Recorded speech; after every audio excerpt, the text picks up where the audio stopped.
जागरूक कर रहे हैं और सरकार से मांग कर रहे हैं कि जो आप एक नंबर ये करते हैं कि हाँ चलो ठीक है, किसी भी घटना दुर्घटना में ये स्पीड नंबर है, आप उसको डायल करोगे और पुलिस की सुरक्षा मिलेगी। आप देख रहे हैं केवल सच। उत्तर प्रदेश महिला कांग्रेस की अध्यक्ष सरवतजहान फातिमा, हमारे इस बगल महिला कांग्रेस की उपाध्यक्ष विनीता भगत जी, इस तरफ महिला कांग्रेस की उपाध्यक्ष मनीषा पांडे जी, हम सब आप लोगों को बुलाए हैं ये बात रखने के लिए कि महिलाओं के प्रति पीछे 10 साल काफ़ी क्राइम रेट बढ़ा है, बहुत ज़्यादा। इस बारे में आप लोगों से बात करनी है। करीब हाथरस को देख लें, उन्नाव को देख लें, बृजभूषण सिंह को देख लें, और जिस तरह से हमारी खेल में जो महिलाएं गोल्ड मेडल जीत करके देश के लिए लाती हैं, उनके साथ भी उत्पीड़न की घटनाएं होती हैं और सरकार के सर पे जू नहीं रेंगता। तो हम सब महिलाओं का ये मानना है कि महिलाओं के लिए सुलभ कानून बने, आसान कानून बने, क्योंकि हर दिन कहीं ना कहीं बलात्कार होता है। घरेलू हिंसा में भी उसी तरह से बढ़ोतरी हो गई हुई है।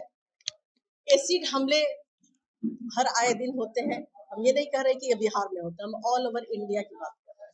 बिहार में भी घटनाएं बढ़ी हैं, रेप की घटनाएं हर कुछ दिनों पर देखने को मिलती हैं, छोटी छोटी बच्चियों के साथ देखने को मिलती हैं। अभी पीछे 3 फरवरी को जो मेरे नॉलेज में जो घटना आई थी, ढाका के पास पचपकड़ी एक गाँव है, वहाँ 6 साल की बच्ची के साथ रेप की दुर्घटना हुई थी। हम खुद वहाँ पे गए भी थे और वहाँ के पुलिस इंस्पेक्टर से और बाकी लोगों से बात करके हमारी महिला टीम वहाँ पे पहुंची थी, जो मोतिहारी की जिला अध्यक्ष है, कि उसको किसी तरह से न्याय दिलाए। हम लोगों की कोशिश करके जो रेपिस्ट थे, जो मुजरिम थे, उनको हम लोगों ने अरेस्ट करवाने का काम किया और वो सरकारी नौकरी में थे, तो फिलहाल सस्पेंड कराने का काम किया। अब आगे न्यायालय क्या फैसला देंगी वो देखने की बात होगी। जिस तरह से आपने देखा बिल्किस बानो का जो केस था, वो पुराना केस था और उनके साथ कितनी बड़ी घटना दुर्घटना हुई थी कि उनके पूरे परिवार को मार दिया गया था। वो प्रेग्नेंट थी, उसके साथ सामूहिक बलात्कार किया गया था और बरसों केस चलने के बाद जो मुजरिम जो थे उनको रिहा करवाया गया और रिहा ही नहीं करवाया गया। आप देखेंगे कि भाजपा ने उन्हें अपने चुनाव प्रचार में भी इस्तेमाल किया, उनका फूल माला से स्वागत भी किया।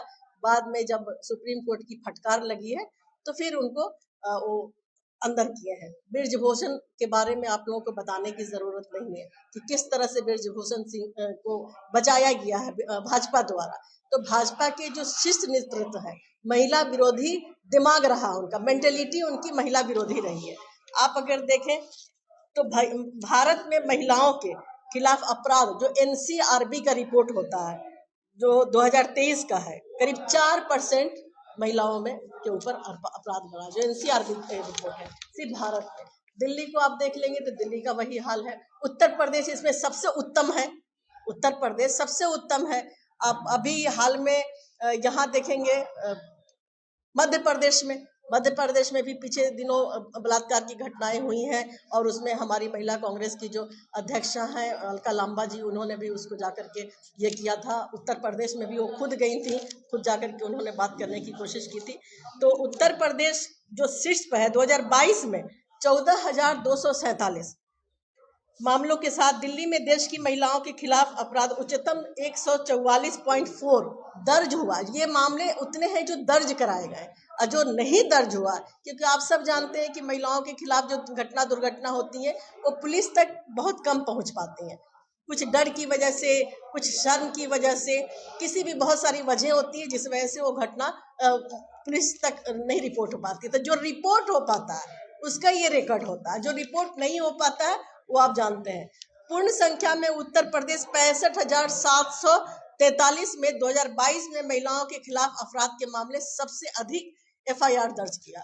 इसके बाद महाराष्ट्र 45,331, राजस्थान 45,058, पश्चिम बंगाल 37,738, मध्य प्रदेश 32,765 का स्थान रहा। NCRB के अनुसार पिछले साल भारत में दर्ज किए गए कुल मामलों में इन 5 राज्यों का योगदान 2,23,635 यानी कि 50.2% रहा।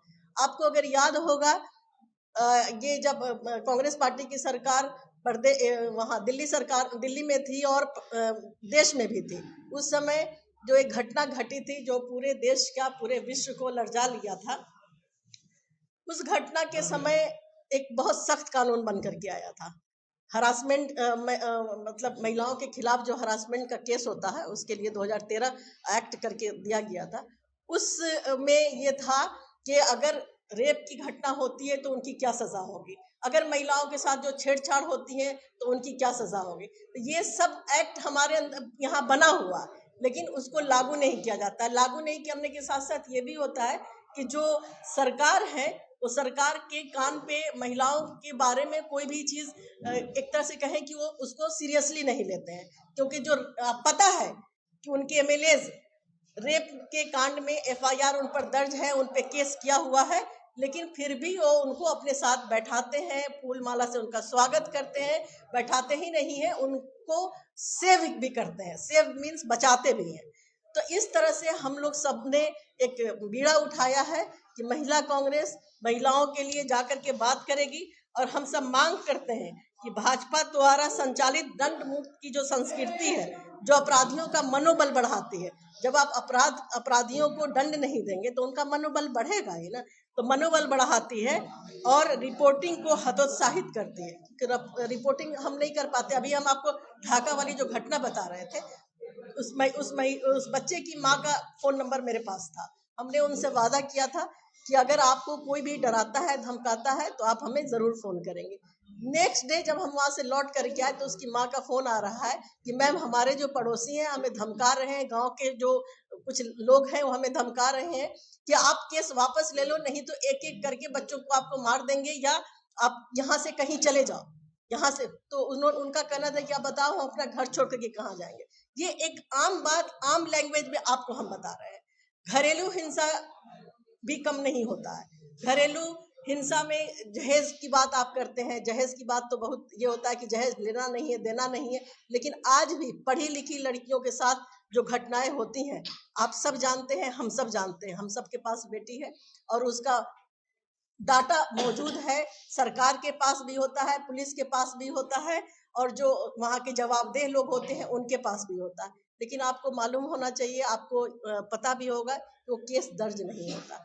कुछ समझौता कराने के हिसाब से, बेटी क्या करोगे बेटा, तुम्हें सहना है, तुम्हें घर बचाना है, इस तरह की समाज में हम क्या मुंह दिखाएंगे, इस तरह की बात करके जो बचा लिया जाता है, फिर वो आपराधिक घटना हो जाती है। या तो लड़की का सुसाइड हो जाता है या लड़की को मार दिया जाता है। तो ये इस तरह की घटनाओं को जो भाजपा सरकार है वो बहुत तवज्जो नहीं देती है, बल्कि उनको छूट देती है, या ये कहें कि उनका बचाव करती है। तो कांग्रेस पार्टी, महिला कांग्रेस अध्यक्ष और महिला कांग्रेस की जो विंग है वो सारी हम लोग जमीन पर जाकर के इस बारे में बात कर रहे हैं, महिलाओं को जागरूक कर रहे हैं, और सरकार से मांग कर रहे हैं कि जो आप एक नंबर ये करते हैं कि हाँ चलो ठीक है, किसी भी घटना दुर्घटना में ये स्पीड नंबर है, आप उसको डायल करोगे और पुलिस की सुरक्षा मिलेगी, वो नंबर कभी काम नहीं करता है। उस नंबर को आप डायल करते रहिए, लेकिन नंबर कभी काम नहीं करता है। तो हेल्पलाइन नंबर इस तरह की हो जो सुविधाजनक हो, हर किसी के साथ हो, हर किसी के पास हो। तो महिलाओं को जागरूक करना और उनके हक की बात करना, उनको अपराध मुक्त लाइफ जिंदगी जो है, क्योंकि लड़कियां पढ़ती हैं, बाहर जाती हैं, नौकरी करती हैं, स्कूल जाती हैं। आप देख रहे होंगे कि अभी 10 से 5 स्कूल की बात हो रही है। ये भी हम 2 दिन पहले हम मधुबनी के किसी जिला में बैठे हुए थे, जिला के किसी गांव में बैठे हुए थे, तो वहां पे ये बातें हो रही थी कि सरकार ने 10 से 5 का स्कूल कर दिया है, तो 5 बजे जो लड़कियां बच्चियां वापस घर की तरफ आएंगी तो फिर ये अपराध बढ़ेगा, क्योंकि उनके साथ छेड़खानी का मामला होगा या कुछ गलत सलत हो जाएगा, क्योंकि शाम के बाद लड़कियों को दिक्कत होती है। आप गांव देहात में देखते हो कि सब बच्चियों का स्कूल घर के पास नहीं होता, कई किलोमीटर दूर होता है। तो ये सब भी सरकार को ध्यान में रखना चाहिए कि उस स्कूल में पढ़ने वाली बच्चियां भी होती हैं जिनको घर जाने में टाइम लग जाता है, देर लग जाता है। तो इन सब को सरकार को नजर में रखना चाहिए, या तो उनकी आप हिफाजत